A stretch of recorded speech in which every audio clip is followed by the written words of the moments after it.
আলহামদুলিল্লাহ আল্লাহ পাকের বান্দা জনাব মুহাম্মদুর রাসূলুল্লাহ সাল্লাল্লাহু আলাইহি ওয়াসাল্লাম আল্লাহ তাআলার দরবারে অসংখ্য শুকর ও সুজুদ যে মহান রব্বুল আলামিন অত্যন্ত দয়া ও মায়া করে মুহাম্মদ মেহরবানি করে আল্লাহ পাকের আশিকিন জাকিরিন শাকিরিন মুহিব্বিন মুরব্বিন আমাদেরকে জমার নামাজের জন্য মসজিদে আসার তৌফিক দান করেছেন। এজন্য আল্লাহ তাআলার দরবারে শুকরিয়া আদায় করি, সবাই বলে আলহামদুলিল্লাহ। অতঃপর শতকোটি দুরূদ ও সালাম সাইয়্যিদুল মুরসালিন রাহমাতুল লিল আলামিন যাকে আল্লাহ রাব্বুল আলামিন গোটা বিশ্ব জাহানের জন্য রাহমত স্বরূপ করেছেন, সেই নবীর প্রতি দুরূদ ও সালাম সর্বদাই সাল্লাল্লাহু আলাইহি ওয়াসাল্লাম। প্রিয় হাজিরিন, আল্লাহ রাব্বুল আলামিন ঘোষণা দিয়ে জানিয়ে দিয়েছেন, বান্দাদেরকে সতর্ক করেছেন যে কিয়ামতের দিন তোমাদের সন্তান আর তোমাদের অর্থ মাল কোনো কাজে আসবে না। কিয়ামতের ময়দানে তোমাদের সন্তান কোনো কাজে আসবে না, তোমাদের যে অর্থগুলো আছে, মাল সম্পদগুলো আছে, দৌলতগুলো আছে, এগুলো কোনো কাজে আসবে না।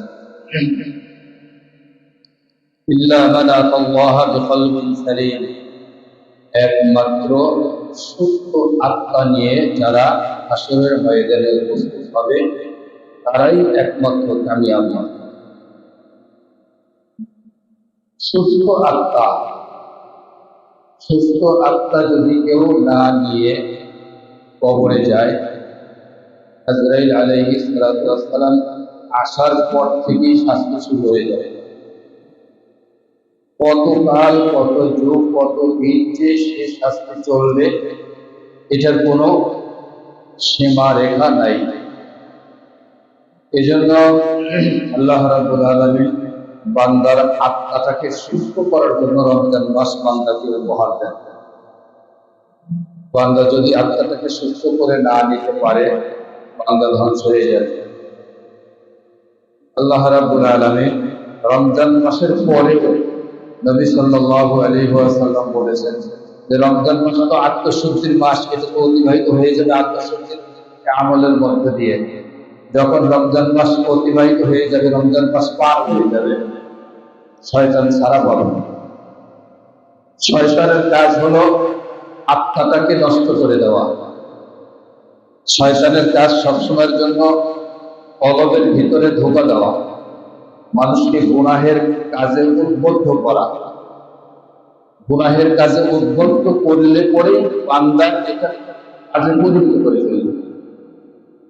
যেন শয়তানের কাজ হলো বান্দাকে গুনাহের স্পৃহা ভিতরে জাগায় দেওয়া, স্মরণ করে দেওয়া একটা গুনাহের কাজ, স্পৃহা, আগ্রহ দেখায় দেওয়া। রাসূলুল্লাহ সাল্লাল্লাহু আলাইহি ওয়াসাল্লাম ইরশাদ ফরমান যে তোমরা সবসময়ের জন্য জিকির করবা। যদি জিকিরের মধ্যে থাকো তাহলে তোমাদের আত্মা পরিষ্কার থাকবে। সুবহানাল্লাহ।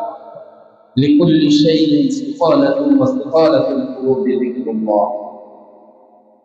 প্রত্যেকটা বস্তু পরিষ্কার করার হাতিয়ার আছে। জামা পরিষ্কার করার হাতিয়ার আছে, সাবান আছে, চূড়া আছে। ধূপবাড়ি দিয়ে জামাটাকে, কাপড়, পোশাক পরিষ্কার করা যায়।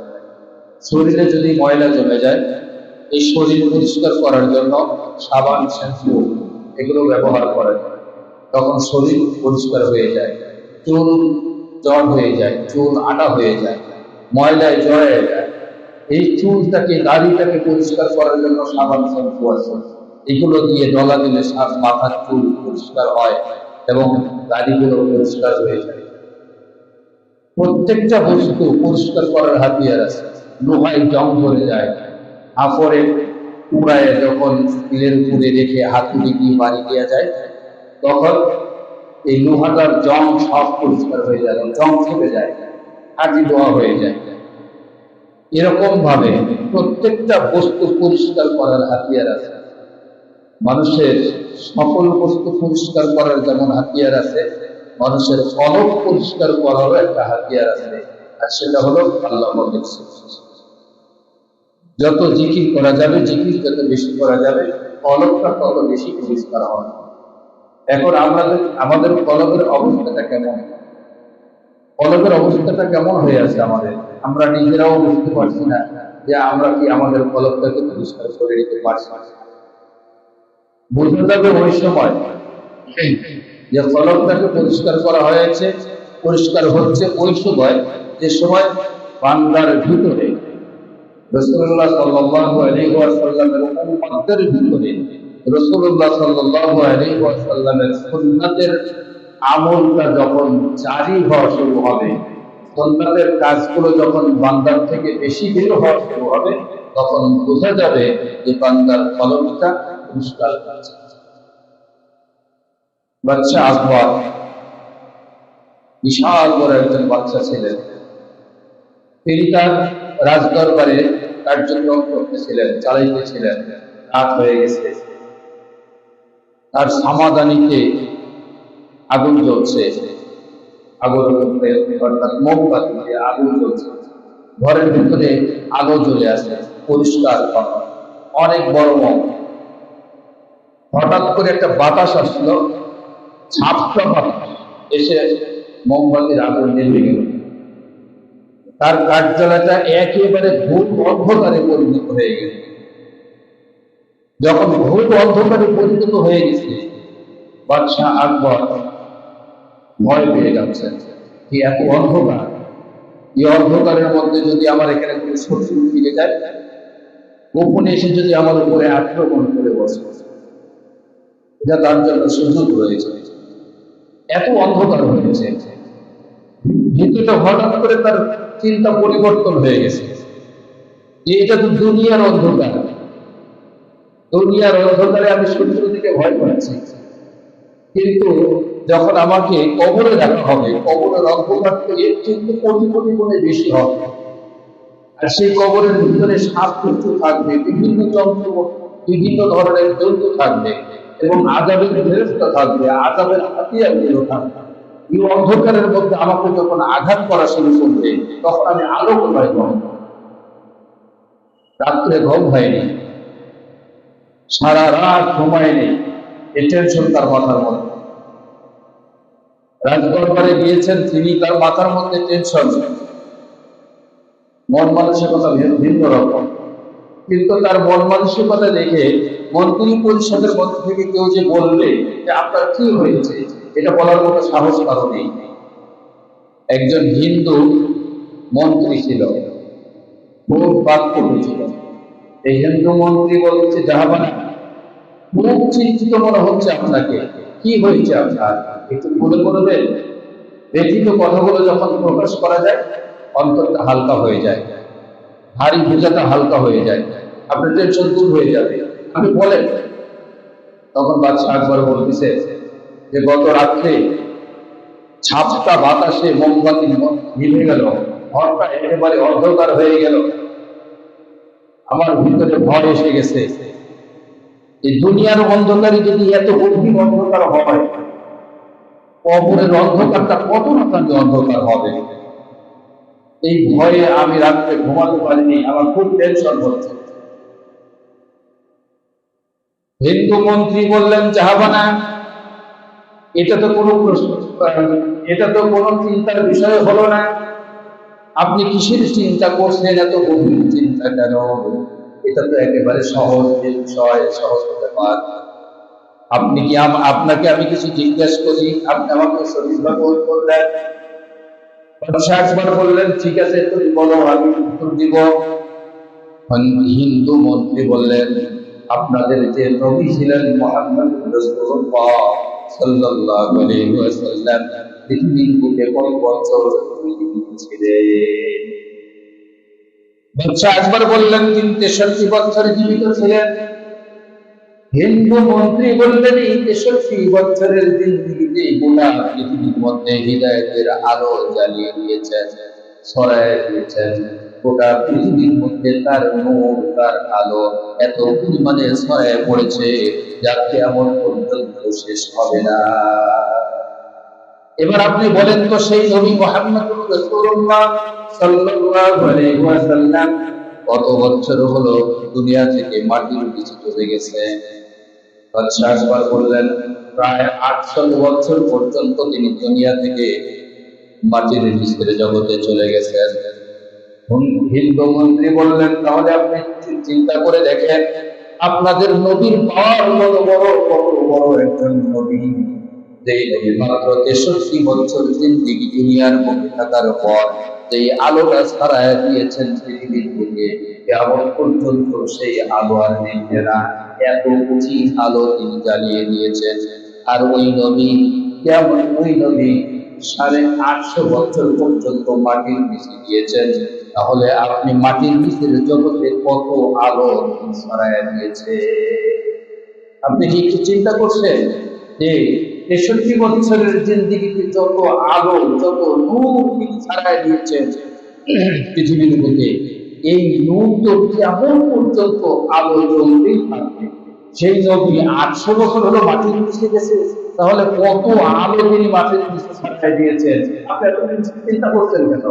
যাবো না, আপনি একটা কাজ করেন, ওই নবীকে শক্ত করে ধরেন, মজবুত করে ধরেন, ওই নবী যা বলেছেন সেটা আপনি ধরেন, আর যেটা নিষেধ করেছেন আপনি সেটা বাদ দিয়ে দেন। ওই নবীর যে কাজগুলো ছিল ওই কাজগুলো আপনি শক্তভাবে ধরে নেন, ওই নবীর আদর্শগুলো আপনি শক্ত মজবুতের সাথে আপনি ধরে নেন।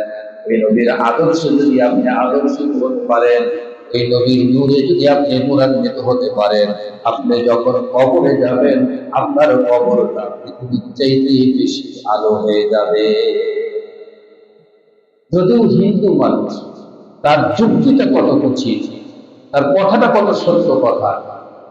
একজন মানুষ রাসূলুল্লাহ সাল্লাল্লাহু আলাইহি ওয়াসাল্লামের আদর্শে যদি আদর্শিত হতে পারেন, তার জীবনটা যদি নবীর রঙে নিতে পারেন, সুন্নাতের জিন্দেগি যাপন করতে পারেন, আল্লাহর রাসূল সাল্লাল্লাহু আলাইহি ওয়াসাল্লামের আদেশ মেনে যদি দুনিয়া থেকে বিদায় হয়ে যেতে পারেন, তাহলে আজরাইল আলাইহিস সালাম যখন আসবে আসার থেকেই তার কাছে সুসংবাদের বাণী শুরু হয়ে যাবে।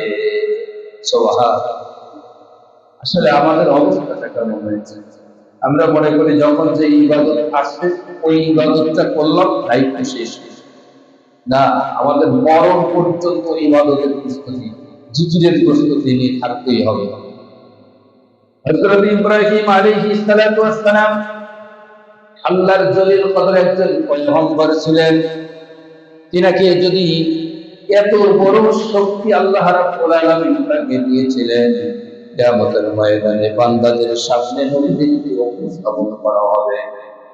নবীরা যখন বান্দার সামনে হাজির হবে, আল্লাহ রাব্বুল আলামিন কিয়ামতের ময়দানে বান্দাদেরকে জিজ্ঞাসা করবেন, হিসাব দিবেন, হিসাবের সামনে দাঁড় করায় দিবেন। একজন মানুষের হিসাব ছাড়া কেউ জান্নাতে যেতে পারবে না। আল্লাহ যাকে দয়া করবেন সে দয়ার বিষয়টা ভিন্ন, কিন্তু হিসাব যখন শুরু হয়ে যাবে তার কোন হিসাব কখন আসবে কেউ বলতে পারবে না। রাসূলুল্লাহ সাল্লাল্লাহু আলাইহি ওয়াসাল্লামের একটি riwayat-এর মধ্যে পাওয়া যায়, হযরত ইব্রাহিম আলাইহিস সালাতু ওয়াস সালাম তো সামনে হাজির করা হবে, হযরত আইয়ুব আলাইহিস সালাম তো সামনে হাজির করা হবে, হযরত সুলাইমান আলাইহিস সালাম তো সামনে হাজির করা হবে, রাসূলুল্লাহ সাল্লাল্লাহু আলাইহি ওয়াসাল্লাম তো সামনে হাজির করা হবে। বান্দাকে যখন জিজ্ঞেস করা হবে, ও বান্দা তুমি হিসাব দিয়ে যাও, গরীবদেরকে জিজ্ঞেস করা হবে, বড়লোকদেরকেও জিজ্ঞেস করা হবে, আবার অসুস্থ ব্যক্তিদেরকেও জিজ্ঞেস করা হবে, সুস্থ ব্যক্তিদেরকেও জিজ্ঞেস করা হবে, আবার রাজনৈতিক যারা আছেন তাদেরকেও জিজ্ঞেস করা হবে, রাষ্ট্রপ্রধানদেরকে জিজ্ঞেস করা হবে, যার হাতে যতটুকু শাসন ক্ষমতা ছিল তাকে তত রকমের মধ্যে হিসাবের কাঠগড়ায় দ্বারা জবাবদিহিতা করতে হবে।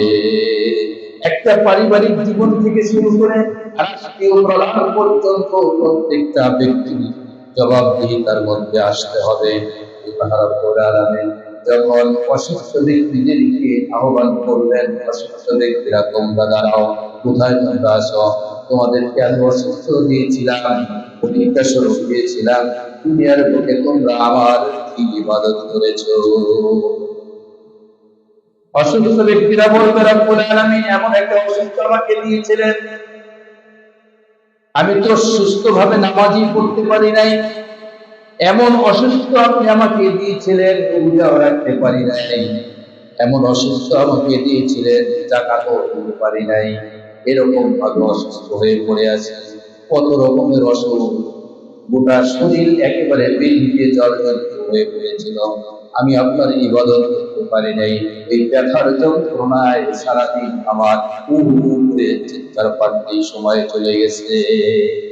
আল্লাহ রাব্বুল আলামিন হযরত আইয়ুব আলাইহিস সালাতু ওয়াস সালামকে সামনে দাঁড় করায় দিয়ে বললেন, দেখো এগুলো আমার একজন পয়গম্বর, নাম হলো আইয়ুব আলাইহিস সালাতু ওয়াস সালাম, আমি তাকে অসুস্থতা দিয়েছিলাম, আমি তাকে রোগ দিয়েছিলাম, এত পরিমাণে রোগ দিয়েছিলাম, তার চাইতে বেশি রোগ পৃথিবীর কোনো মানুষকে আমি দেই নাই। এত বড় বড় রোগাক্রান্ত হওয়ার পরেও হযরত আইয়ুব আলাইহিস সালাতু ওয়াস সালাম এক মুহূর্ত সময়ের জন্য আমার জিকির থেকে তার জিহ্বা সরে যায় নাই, বিরত হয় নাই।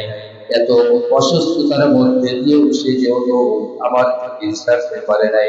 আর তোমাকে আমি সামান্য একটু অসুস্থতা দিয়ে পরীক্ষা করেছিলাম, তুমি সেই অসুস্থতার কারণে আমার উপরে রাগান্বিত হয়ে নাশকরিয়া আদায় করেছো এবং তুমি ইবাদত বন্দেগী ছেড়ে দিয়েছো। যার তোমার জন্য জাহান্নাম নির্দিষ্ট করে দেওয়া হয়েছে, তাকে জাহান্নামে ফেলে দেওয়া হবে, আরেকজন ব্যক্তিকে ডেকে নিয়ে আসা হবে, ও রাষ্ট্রপ্রধান তুমি আসো, ধনী ব্যক্তি তুমি আসো, তোমার অর্থ সম্পদ দিয়েছিলাম, এত পরিমাণে অর্থ দিয়েছিলাম, এই অর্থগুলোর দ্বারা তুমি কি ইবাদত করেছো, কি আমার রাস্তায় ব্যয় করেছো বলো। এবার ধনী ব্যক্তি বলবে, রব্বুল আলামিন এত পরিমাণে অর্থ আমাকে দেওয়া হয়েছিল, বিশাল অর্থের ভান্ডার আমার হাতে ছিল, হিসাব নিকাশ করার কারণে সময় চলে গেছে, নামাজের সময় নামাজ পড়তে পারি নাই, জাকাতের টাইম কোন দিক দিয়ে চলে গেছে হিসাব পাই নাই, আবার রমজান মাস চলে গেছে, হিসাবের কারণে আমি রমজান মাসে রোজাও করতে পারি নাই, ইবাদত করতে পারি নাই, অর্থের কারণে। আল্লাহ রাব্বুল আলামিন হযরত ইব্রাহিম আলাইহিস সালাতু ওয়াস সালামকে সামনে দাঁড় করায় দিলেন, তারপরে এই বলবেন যে দেখো এগুলো আমার ইব্রাহিম খলিলুল্লাহ, আমার দোস্ত, আমার বন্ধু, এটি আমি এত পরিমাণে অর্থ দান করেছিলাম, মক্কা শরীফের ভিতরে কাবা শরীফের পাশে একটি জমজম কূপ তাকে দান করেছিলাম, সেখানে বড় বড় মহল্লা সেখানে অবস্থান করতেছিল, বাগান তৈরি হয়েছিল, বাগানে পানি দিয়েছে, মস্ত ভর্তি পানি তাকে ট্যাক্স দিয়েছিল, দেশের পর দেশ, প্রদেশের পর প্রদেশের মালিক বানিয়ে দিয়েছিলাম, বাগান দিয়েছিলাম, খেজুরের বাগান দিয়েছিলাম, আবার যত বড় বড় ঘোড়ার দল, অসংখ্য ঘোড়া দিয়েছিলাম ইব্রাহিম আলাইহিস সালামকে, তার বর্ষণা করে দিয়েছিলাম, এত পরিমাণে অর্থ দিয়েছিলাম যেই অর্থের মালিক পৃথিবীর আর কাউকে বানাই নাই। এত বড় অর্থ বলা মানুষ সহ সে যখন দুনিয়ার বুকে ছিল, এক মুহূর্ত সময়ও আমার তাসবিহ জবান খালি দেয় নাই। শুধু কি তাই, আমার নাম উচ্চারণের কারণে ইব্রাহিম আলাইহিস সালাম আমার বন্ধু, গোটা জিন্দেগির যত সম্পদ ছিল সব আমার রাস্তায় দিয়ে দেওয়ার জন্য সে প্রস্তুত ছিল। পরীক্ষার জন্য যখন ফেরেশতারা আমাকে বলেছিল ইব্রাহিম আলাইহিস সালাম সম্পদের পাগল হয়ে গিয়েছে, সম্পদের মায়ায় পড়ে গেছে, মহব্বতে পড়ে গিয়েছে, আমি ফেরেশতাদেরকে বলেছিলাম না, আমার ইব্রাহিম সম্পদের মায়ায় মোহিত হয় নাই, সম্পদের লোভে পড়ে নাই, আমার ইব্রাহিম আলাইহিস সালাম আমার পাগল আছে, তোমরা পরীক্ষা করে আসো।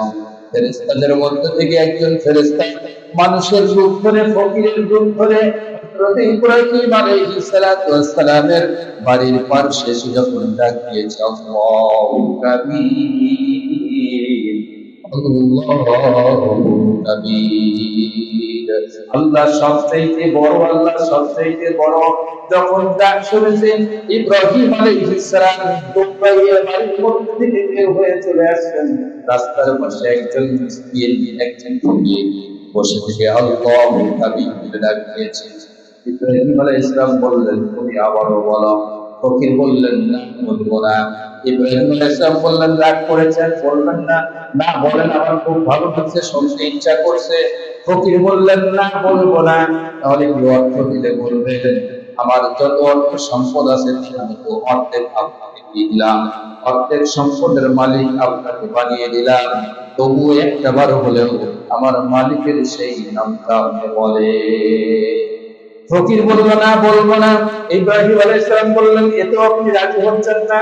আমার যত সম্পদ আছে সব সম্পদের মালিক আমি আপনাকে বানিয়ে দিলাম, একটা বার আমার দয়াময় আল্লাহর নামটা বলে।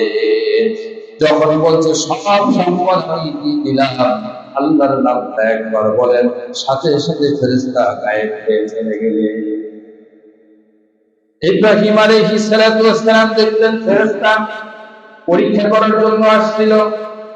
আল্লাহ রাব্বুল আলামিন কিয়ামতের ময়দানে ধনীদেরকে ধরবেন, ধরে বলবেন যে এত অর্থ সম্পদের মালিক বানিয়েছিলাম আমার ইব্রাহিমকে। আমার ইব্রাহিম এক মুহূর্ত সময়ের জন্য আমার জিকির থেকে সে কখনো গাফেল হয় নাই।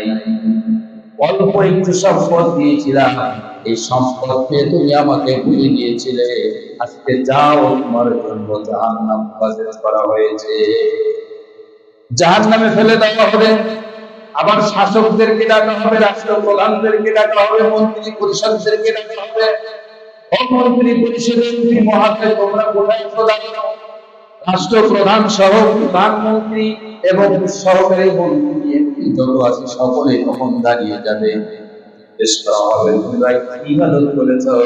মন্ত্রী পরিষদ বলবে, প্রেসিডেন্টরাও বলবে, এত বড় দায়িত্ব আমার হাতে গ্রহণ করা হয়েছিল, বিশাল বড় দায়িত্ব, এই রাষ্ট্র পরিচালনা করার দায়িত্ব, জেলা পরিচালনা করার দায়িত্ব, বিভাগ পরিচালনা করার দায়িত্ব। এই দায়িত্ব পালন করতে গিয়ে কোনো ইবাদত করতে পারি নাই। আল্লাহ রাব্বুল আলামিন হযরত সুলাইমান আলাইহিস সালামকে তাদের সামনে হাজির করে দিবেন। রাষ্ট্রপ্রধানদেরকে রাজনীতিবিদদের সামনে হাজির করে দিয়ে বলবেন, দেখো তোমাদেরকে দিয়েছিলাম অল্প একটু রাষ্ট্রের প্রধান বানিয়ে দিয়েছিলাম, কাউকে জেলার প্রধান, কাউকে ওয়ার্ডের প্রধান, কাউকে ইউনিয়নের প্রধান, আবার কাউকে হয়তো বা বিভাগের প্রধান, কাউকে রাষ্ট্র প্রধান বানিয়ে দিয়েছিলাম। আর আমার সুলাইমান আলাইহিস সালামকে গোটা পৃথিবীর বাদশাহী দিয়েছিলাম, মাশরিক থেকে মাগরিব পর্যন্ত, শিমাল থেকে জুনুব পর্যন্ত আমি তার বাদশাহী দিয়েছিলাম, বাতাসকে পর্যন্ত তার বস্তু করে দিয়েছিলাম, বীর যা কিছু ছিল সব কিছু বাদশা বানিয়ে দিয়েছিলাম। এত বড় বাদশাহী পাওয়ার পরেও আমার সুলাইমান আলাইহিস সালাম এক মুহূর্ত সময়ের জন্য আমাকে ভুলতে পারে নাই। আর তোমাদেরকে অল্প একটু জায়গার প্রেসিডেন্ট বানিয়েছিলাম, প্রধানমন্ত্রী বানিয়েছিলাম, কাউকে এমপি বানিয়েছিলাম, আর কাউকে চেয়ারম্যান, কাউকে মেম্বার বানিয়েছিলাম, কাউকে সমাজ প্রধান বানিয়েছিলাম। এতে তোমরা গর্বিত হয়ে আমার ইবাদত ছেড়ে দিয়েছ। আজকে যাও, তোমাদের জন্য জাহান্নাম নির্দিষ্ট করে দেওয়া হয়েছে, তাদেরকে জাহান্নামে ফেলে দেওয়া হবে। আবার গরিবদেরকে ডাকা হবে, তোমরা গরিবেরা তারা দাঁড়িয়ে যাও। গরিবরা যখন দাঁড়াবে বলবে, তোমরা হিসাব দিয়ে যাও। গরিবরা বলবে, সারাদিন রিক্সা চালাইছে, ভ্যান চালাইছে, 2 কেজি চাউল 1 কেজি চাউল কিনে বাড়িতে নিয়ে সে ভাত খেয়েছে, রান্না করে ইবাদত করার সুযোগ পেয়ে নাই। আল্লাহ রাব্বুল আলামিন মুহাম্মদুর রাসূলুল্লাহ সাল্লাল্লাহু আলাইহি ওয়াসাল্লামকে দাঁড় করায় দিলেন। এই যে দেখো শ্রেষ্ঠ রাসূল, শ্রেষ্ঠ নবী, এই নবীর পেটে 7 দিন পর্যন্ত পাথর বাঁধা থাকছে। এক মুহূর্তের জন্য আমাকে বলে নাই তোমরা সেই নবীর উম্মত হয়ে গাদ্দারি করেছো, যাও জাহান্নামে চলে যাও। হিসাব দিয়ে কেউ জান্নাতে যেতে পারবে না। আল্লাহ যদি দয়া করেন তাহলে জান্নাতে যাওয়া সম্ভব, নইলে কারোর পক্ষে সম্ভব নয়। রাসূলুল্লাহ সাল্লাল্লাহু আলাইহি ওয়াসাল্লামের আদর্শের মধ্যে জান্নাত আছে, আর নবীর আদর্শের বাইরে জান্নাত নাই। এজন্য আমরা চেষ্টা করি রাসূলুল্লাহ সাল্লাল্লাহু আলাইহি ওয়াসাল্লামের সুন্নাতকে সবচেয়ে বেশি আমরা ধরি, আমল করি সুন্নাতের উপরে বেশি। তাহলে দেখা যাবে রাসূলুল্লাহ সাল্লাল্লাহু আলাইহি ওয়াসাল্লামের রং নিয়ে আমরা রঞ্জিত হয়ে যাব। আমরা আজরাইল আলাইহিস সালামের আসার সাথে সাথে আমাদের কাছে সুসংবাদ চলে আসবে, জান্নাতের সুসংবাদ চলে আসবে। আল্লাহ তাআলা আমাদের সকলকে রাসূলুল্লাহ সাল্লাল্লাহু আলাইহি ওয়াসাল্লামের সুন্নাতের উপরে পূর্ণ আমল করার তৌফিক দান করুন।